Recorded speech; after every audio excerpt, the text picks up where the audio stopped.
Now to our continuing coverage of that mass shooting at an outlet mall in Allen. That's a suburb of northeast Dallas. Tonight, we are learning 8 people are dead, 7 others badly injured, and that gunman is dead. Everything started unfolding just after 3:30 this afternoon. The Allen police chief says just one of his officers happened to be at the mall for an unrelated incident when he heard gunshots. The chief says the officers went toward the gunfire and ended up confronting the gunman before he, quote, neutralized him, unquote. Shoppers were evacuated, walking outside with their hands up. The victims range in age from 5 to 61. Right now, law enforcement believe the suspect acted alone.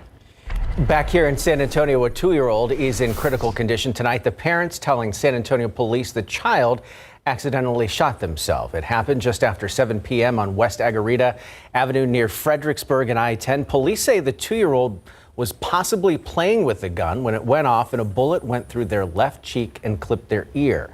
The father was home and told police he didn't hear the gunshot. The toddler was taken to University Hospital and is in critical but stable condition. Police are waiting for a search warrant to go into the home to continue their investigation. What was billed as a family-friendly drag show at a church in New Braunfels brought hundreds of people, some in support of it, some against it. Yeah, some people call the show an age-appropriate art performance, while protesters claim the show was harmful to children. The Night Team's Camelia Juarez tells us how this is just another example of a statewide debate. This little light of mine, I'm gonna let it shine. Around 100 people stood outside the Faith Church in New Braunfels tonight, some carrying signs, some singing songs, but all protesting of what was happening inside. 3 drag queens performed as part of a fundraiser benefiting at-risk youth in Comal County. Our cameras weren't allowed inside, but the event was open to people of all ages. We're just trying to give an experience for people where they can be around drag queens and understand that they're just human and they're performers and they are appropriate for anybody to be around.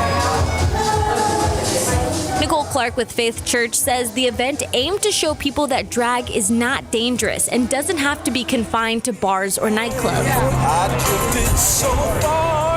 The opposing viewpoint of this huge crowd, while from different groups with different agendas, all opposed to allowing kids at drag shows. It's the sexualization or the sexual performance. It's that's what drag queen shows are. It's a sexually charged kind of a caricature of a woman, and that's what we're not fans of. The issues spanning far outside the New Braunfels event. Texas lawmakers have advanced 2 bills that would restrict and at times criminalize drag shows and anything else deemed a sexually oriented performance. That's why security was tight, with at least a dozen New Braunfels police officers standing by.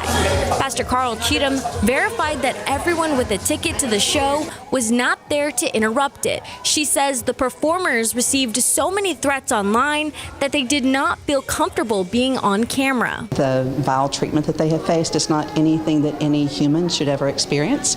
Cheatham says no one should be afraid to express themselves. Camelia Juarez, KSAT 12 News. I'm gonna let it.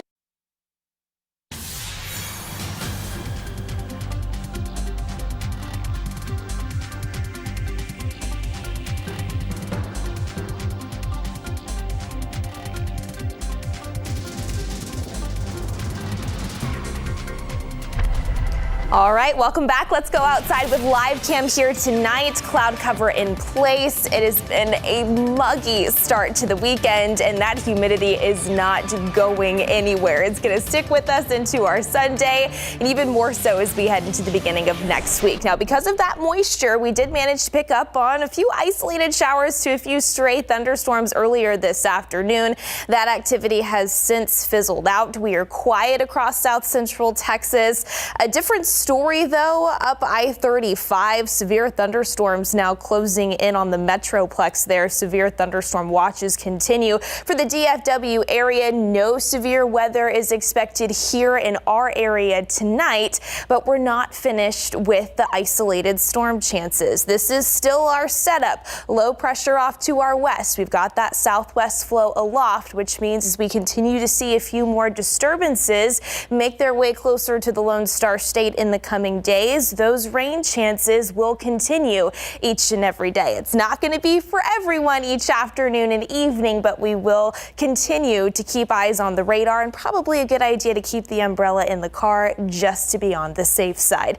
Temperatures right now, upper 70s here in San Antonio, a dew point of 72. So you can definitely feel that stickiness outside this hour, and it will be a very humid start to our Sunday. Upper 60s, low 70s expected in and around the San Antonio area, around 72 here in town, 73 in Converse, 75 in Floresville, 71 over in Uvalde. I also think it's possible that we see some areas of patchy fog and drizzle first thing in the morning, and then as we head into the afternoon, we're going to keep about a 20 to 30% potential to find a few more isolated showers and a couple of thunderstorms. So we'll keep eyes on that as well. Temperature is still warmer than where we should be for this time of year, upper 80s and low 90s. And when you factor in that humidity, it's likely going to feel like the mid 90s, maybe even a few upper 90s in spots for those that aren't able to cash in on some of that rain activity. So overall, still stay hydrated tomorrow. Very muggy. That continues into next week. You can see unseasonably warm temperatures do as well as those rain chances. We're going to take a step aside. We'll be right back after the break. We have some more late breaking news for you, this time from the city's northeast side, where a police officer shot a man outside of a home there. It happened on Knoll Hollow near Burverde Road and Loop 1604. San Antonio Police Chief William McManus says a neighbor threatened another neighbor with a gun there, that a 22-year-old man kept going in and out of a home, and while officers were writing the report, the man came out with a gun and eventually pointed that gun at officers, according to the chief. That's when the officer shot the man in the shoulder. The 22-year-old was taken to the hospital, and the 27-year veteran of the force is on administrative duty while the case is investigated.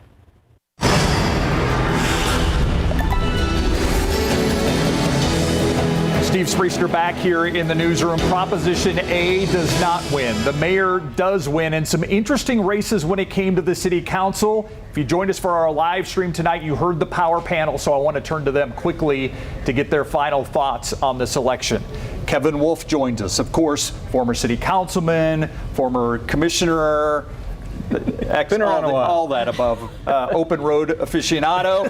Molly Cox, consultant, president, CEO of SA 2020, and DeMonte Alexander, who is a consultant extraordinaire, also worked in City Hall and in the county courthouse. You look like you were nervous what I was going to say there. Anyway, so I want your guys' thoughts on what we saw tonight. Molly, I'm going to start with you. Yeah, I think we have two major things, I think, that have been taking sort of over the airwaves. Money talks. Yeah. So we had $2 million pumped into a municipal election. That's a lot of money to pump into a municipal election. Not just a municipal election, just to Prop A. Just for Prop A. Yeah. And I'm like, that's double, right? There are $4 million put into the whole election. $2 million of that was just Prop A. So money is a major influencer. And I would say secondarily, we talk a lot about how voter turnout is not doing well. And we're looking at the numbers now. We're upwards of 11%. We'll probably be closer to 13 or 14%. And that is so much better than 7%, which is where we started in 2011. And I think the more we see things like propositions and criminal justice and what makes people want to get out and vote, the more people go. Yeah, Kevin. I agree. So, yes, some surprises tonight. I don't think we anticipated Prop A passing. I did not anticipate that it would be that big a margin. That big a margin. We see some, surprises in a couple council races. Yeah. Some runoffs where we didn't expect them. No runoffs where we should have expected them. Like at District 2 with so many candidates in it. So it's good. It's good to see, to Molly's point, a little higher level of turnout. I am personally a little upset that all the noise has been about Prop A and not about the people we're actually electing to the office. Yeah. I'd much rather our attention be on those kinds of things. But overall, it's been good to see, and a lot that they're going to be running into in the next couple of years. Yeah. DeMonte. I think I would have to start off with Jalen. Yeah. Jalen McKee Rodriguez, District 2. 10 years, District 2 not seeing a consecutive council member in 10 years, that's huge for the district. I think now he has a platform and support to really kind of see some infrastructure changes in District 2. Maybe the crime, not that crime has always been the issue. Well, it's been an issue, but it's not the only place. But now maybe he can start to see some of his plan through, and District 2 can start to see a better day. There's a lot of things been said about a lot of different policy issues, and to what I said earlier is, I just hope there's always different views. We need to find more bridge builders. All these new folks coming on, even what's going off, just find some common ground. We all have more in common than we do not. And so I just hope that everybody can find a space to work together for the betterment of the community. Let's talk about District 1. Mario Bravo, looks like Mario Bravo and Sucor are going to a runoff. She wins. Trouble for Mario Bravo? If she wins the runoff? No, she won tonight. Oh, yes, winning tonight. Yeah, for sure. I think it's definitely going to be big trouble. Yeah, I think it's big trouble. I think this is basically what you saw in District 1 is District 1 saying, okay, not Bravo. I think we all anticipated the potential of a runoff. I think what we did not anticipate is that the leader would be a Sook. I just assumed it would be Mario, and that one of the two, Jeremy or Sook, would come in second. She comes out the leader with Mario coming in second. Yeah, I agree. I think with Sook leading, you have to obviously the Jeremy supporters don't agree with Mario. You have to figure it. Even if she got half of those folks, you got to take Sook. I find it interesting that we came into this looking at Prop A and expecting it maybe to be closer than it was. Yeah. And now we're leaving talking about some of these races that we're going to see coming up. District 7, another one. Yeah, another one that's going into a runoff. I think we all sort of thought I did Marina not expect that. with the last name moving in, with all the funding behind her. Yeah, and, thought she was going straight in. She'll go into a runoff. That'll be an interesting one to watch as well. You called it. Yeah, well, you did. I got you. If you watched the live stream, you know that, and if you didn't watch the live stream, where were you? So I want to thank everybody on the power panel for staying up late with us tonight. I love doing this with you guys every year. Thank you. Yeah, take care. Thank you, Steve. Back to you guys in the studio. We watched it, Steve. All right, Sleep in Heavenly Peace provides free beds for kids, and the job takes many hands. See how many volunteers not only gave their time to give back, but their building skills.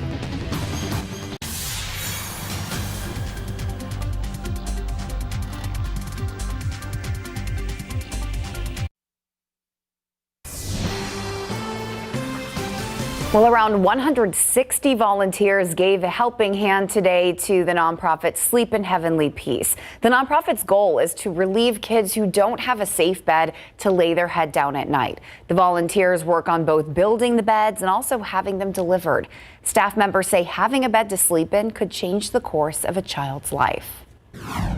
Child bedlessness is an issue that really is much bigger than just I don't have a great place to sleep, right? When kids don't get good sleep, it affects their health, it affects their social behavior, it affects their academics. So it really potentially impacts their life long term.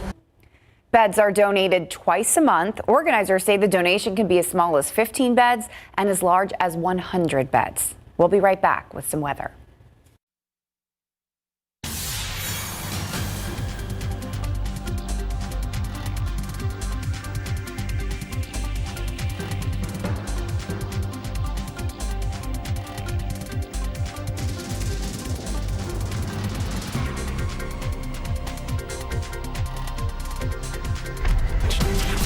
All right, let's go back outside with live cam here tonight.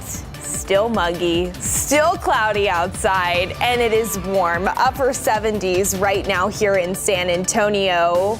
If you like the humidity, got good news for you. It's not going anywhere over the next 2 days, but I have a feeling a lot of us probably walked outside today, immediately wanted to go back into the air conditioning. Temperatures today, we were in the 80s and low 90s. As we continue on over the next few days, still very summer-like. Highs are expected to continue that trend near about 90 degrees as we head into the beginning of next week here in San Antonio. Yes, those dew points will still be pretty elevated, which means while the actual air temperature will read about 90. Feels like temperatures could climb into the mid and even upper 90s here over the next few days as well. And yes, we still do have those isolated daily storm chances in the forecast. Also was a little breezy out there today. We had some wind gusts, peak wind gusts in the range of about 25 to 30 miles per hour. And it still is a little breezy out there across portions of south central Texas this hour. What those southeasterly winds are doing, just opening the door for more of that Gulf moisture to stream into the region. So yes, dew points how we measure the low level moisture in the atmosphere in the 70s, very much in that oppressive category. You can feel it. And stepping out early tomorrow morning, that's going to be the theme. And because of that moisture in place, some areas of patchy fog will be possible, as well as some pockets of drizzle first thing tomorrow morning. We're going to start off in the low 70s here in San Antonio. Our average low for this time of year is in the mid 60s. So yes, warmer than average start to the day. And then into the afternoon, still that 20 to 30% potential to find a few more isolated passing showers, a couple of thunderstorms, not completely out of the question. For those that don't tap into some of that rain cooled air, which will probably be most of us, it is going to be a very hot and sticky afternoon. Upper 80s, low 90s. Maybe even some upper 90s, especially across portions of the Winter Garden, across our far southwestern counties, 97 in Cotulla, 98 in Carrizo Springs. And when you do factor in that moisture, this is a look at the forecast heat index. Yes, mid to upper 90s, even a few triple digits in spots. So it is going to be another day. Just make sure you are staying hydrated, practicing heat safety if you are planning on being outside for extended periods of time. Take a look at our temperature trend into next week. Really copy and paste those conditions for the most part. Low 70s here in town, transitioning to the upper 80s and low 90s each afternoon.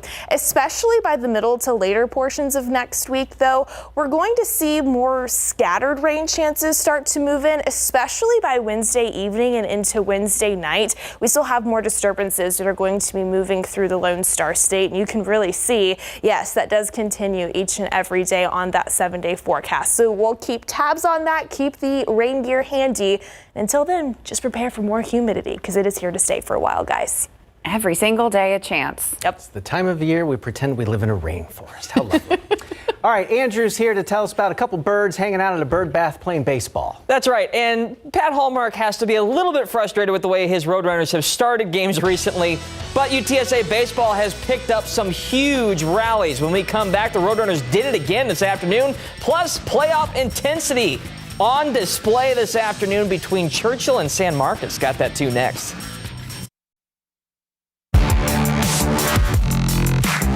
The bi-district round of the high school baseball season wraps up this afternoon. We've got a decisive Game 3 at Blossom. Churchill taking on San Marcos. No score in this one until the top of the fourth. Rattlers have 2 on first and second. Stephen Wilder shoots a base hit into the gap in right. Major Pauline gets the signal. He will score standing up, and San Marcos draws first blood. It's 1-0. Churchill answers back on the bottom of the frame with runners on the corners. Josh Bandy puts a charge into deep left center. Outfielder's not going to get it. That's going to drop in as Aiden Gomez comes in to score. We are all tied up, and the Chargers still have runners on second and third with only 1 out. Next batter up, Grayson Lorton chops it right to the third baseman. Throw home is in time, and there is a collision at the plate. Neither side likes that, and there's some pushing and shoving afterwards. Playoff intensity in full effect. This game was delayed and relocated due to inclement weather, but San Marcos gets the win 5-2 and takes the series 2-1. Earlier in the afternoon, Johnson looked to clinch a sweep over New Braunfels at NEISD Sports Park. Unicorns are threatening, already up 1-0 in the top of the third. They've got the bases loaded with nobody out, but Johnson pitcher Tyler Walton works his way around it, inducing a pop-up and striking out a pair of batters to escape the jam and keep it a 1-run game. And the Jaguars break through in the bottom of the fifth. Ty Hawkins sends a hard hit into the gap in right center. 2 runs come in to score, capping a 5-run frame. Jaguars take it 5-1 and win the series 2-0. I mean, we came in here, we knew they were a good team. I mean, we came out and we played our game, and we all believed in each other, and we got the job done. We played them last year, and Alford's always got them competing really well, and his kids do a great job. And we knew it was going to be tough. But this series made us better. Johnson will face Austin Bowie in next week's area round. You can watch full highlights from this game right now on the BGC page at ksat.com. Congratulations to the Central Catholic High School track and field team. The Button boys won their second straight TAP 6A state team title this afternoon. The Buttons trailed by 4 points heading into the final relay, and they won the final event to secure the victory. Gary Mejia led the way with individual first place finishes in the 110-meter hurdles and the long jump. UTSA baseball continues their homestand at the Bird Bath this evening with game number 2 against Rice. The Roadrunners trailed 5-0 and 6-1 in this game before putting on their rally caps. Bottom 6, Sammy Diaz drives a base hit right up the middle. Antonio Valdez scores, highlighting a 3-run inning, and UTSA takes their first lead of the game up 8-6.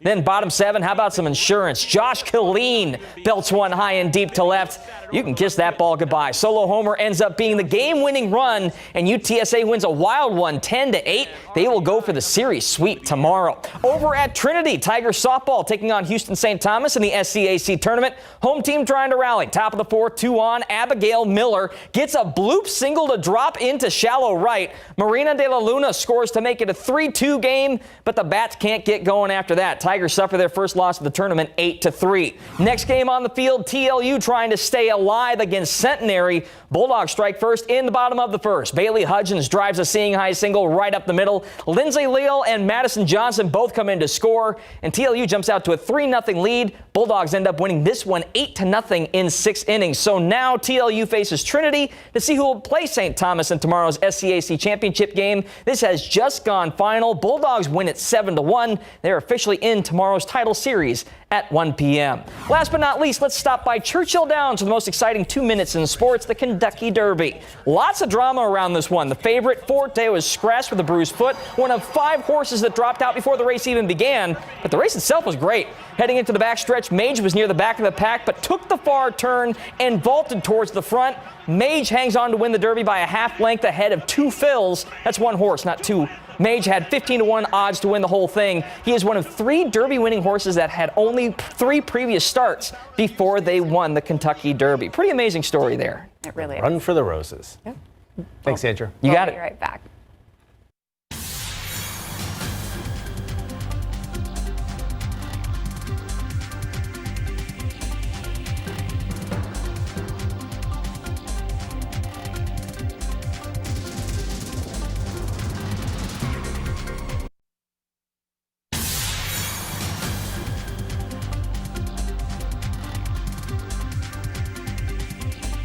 All right, here's one final look at your Sunday. Humid and warm conditions, some patchy fog and drizzle in the morning, and then a few isolated showers and a couple of thunderstorms possible into the afternoon.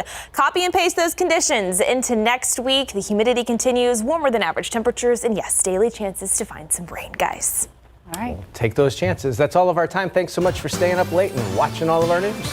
Good morning. San Antonio starts tomorrow at 6. Have a great night, and we'll see you back here tomorrow.